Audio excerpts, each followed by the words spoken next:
Welcome, adventurers! Today, we're going to take a quick sneak peek at some of the recent content updates over on the CBT. Some updates could have changes prior to hitting the live server, and we don't know exactly when some of these updates will be implemented. So be sure to be on the lookout for the patch notes as they release for your region. Any translated patch notes that may be shared on screen were kindly translated by Bacon over on the official feedback Discord. Let's go ahead and start checking everything out. Sometimes we get some slight quality of life updates to the UI that don't even make the notes. This time we have an update to the Minimap UI, that is the camera perspective. This seems to be an indicator showing which direction the camera is facing compared to the player character. This is actually kind of cool, especially since we do have these 3D maps such as the tiers of the ancient city map. So it does help indicate which direction your camera is facing.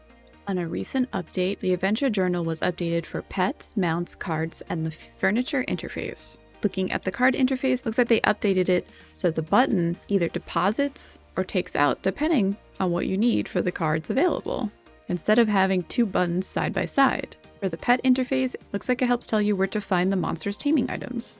Also for the mounts, it's either deposit or take out, just being updated and one handy button.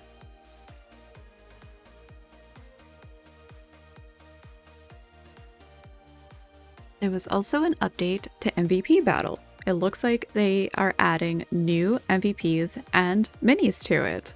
I haven't been able to catch the event on CBT due to the time frame, but we could probably estimate that it's probably some of the newer bosses that have been recently added, possibly maybe even some of the void ones. I guess we'll have to wait and see. I think one of the coolest upcoming changes to the MVP dummy system is the ability to go into the dummy interface and choose which bosses to practice on. So as you can see here, you can choose between TTL bosses, which difficulty on which bosses, also the Komodo instances, Lost Isle, and also the PSR Dragon. What this is meant to do is you can actually see it actually updates in the corner of your target, and you can actually sort of practice what your expected damage would be on that boss monster. So for instance, if I put my buff on, and it goes up just a little bit, since I am still doing dark damage in this example here. And if we go for a very quick practical test, you can see it's about on point. Maybe a little more or less because I'm currently stacking my Nidhogg debuff on it a little bit in this case. It's always been a challenge to figure out what we still might need as far as ignore defense requirements or magic or physical penetration requirements for some of these bosses. So this might help actually a lot of players try and figure this out moving forward. Another great update is an update to the Chaos Invasion series. We actually have a lot of the new Void MVPs added to Chaos Invasion, such as Dark Snake Lord, Megalita, Seirin, Biobath. This does seem to provide another chance at their cards and their blueprints, alongside their equipment and MVP materials. Other interesting additions include brand new cards to content. We now have a card for our PSR Dragon, and a second Tesseract card. These translations are kindly provided by Krimizi.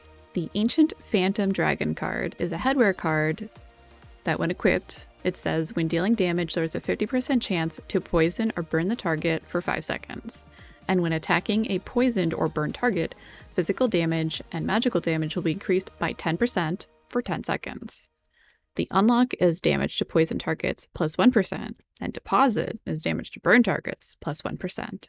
The Otherworldly Tesseract card is a shoe card that says max HP plus 20% and forced CC resistance plus 20%. Unlock max HP plus 120 and deposit max HP plus 1%. What's really interesting about the Tesseract is that it's simply added to the second floor, and it's not a new floor or a new version of Tesseract. So this is kind of really interesting that they could be adding new cards even to older bosses, maybe livening up older content, as it's not a craft or anything that has to do with the older card whatsoever. As you can see, they are simply two completely separate cards. There's currently a BCC box that includes two brand new cards. One is themed around the currently previewed Kalitzberg hero, and it's a headwear card that provides the same thing as the BU headwear that says protect the whole body equipment from damage, with a deposit of hit +5 and an unlock of HP +120. There is another accessory card that gives movement speed +2%, HP +5%, and humanoid race damage reduction +5%. Deposit of movement speed +1%, and an unlock of HP +120. Not sure when or if we might see these boxes anytime soon, but these are currently cards that are on the CBT, and it's possible we could see them in an upcoming content update. Another cool and interesting change is that Kafra teleport and storage is now free and does not consume any Zenny. If you happen to have any leftover teleport or Kafra storage vouchers, you can also convert them right into Zenny. Another bonus for everybody is that they added new second and third job change rewards. What I noticed is that when changing to my adventure jobs here on the CBT is that I started getting weapon and armor change boxes. So for my Saint, I had the option of choosing from 3 armor pieces and also a set of weapons to choose from. For my Mage, there was only 1 armor option and also a box with 3 weapon options.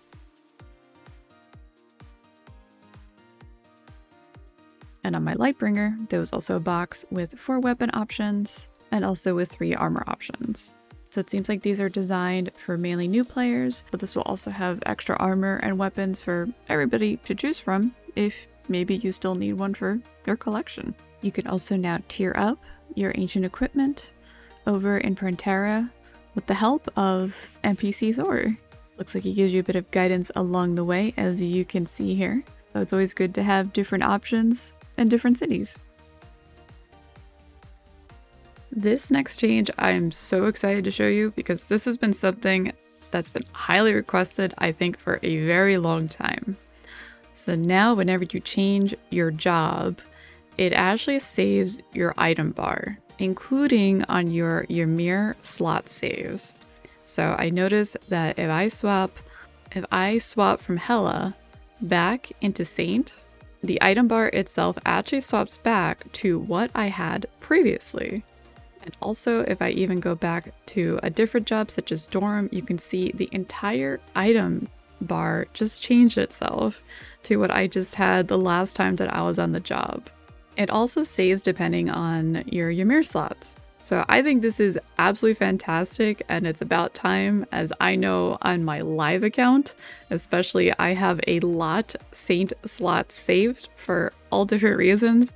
As I like to say, I have a Saint for every day of the week. This is great because I can swap between my PvP items and my GVG items, and I won't have to struggle changing it right before entering the GVG maps. So this is definitely one of the more exciting changes that I hope gets implemented sooner than later. Which upcoming update or change has you most excited? Thanks so much for checking out all these previews alongside me today. Do remember to like and subscribe so you don't miss out on upcoming channel content. Till next time, everybody, let's guard the eternal love together.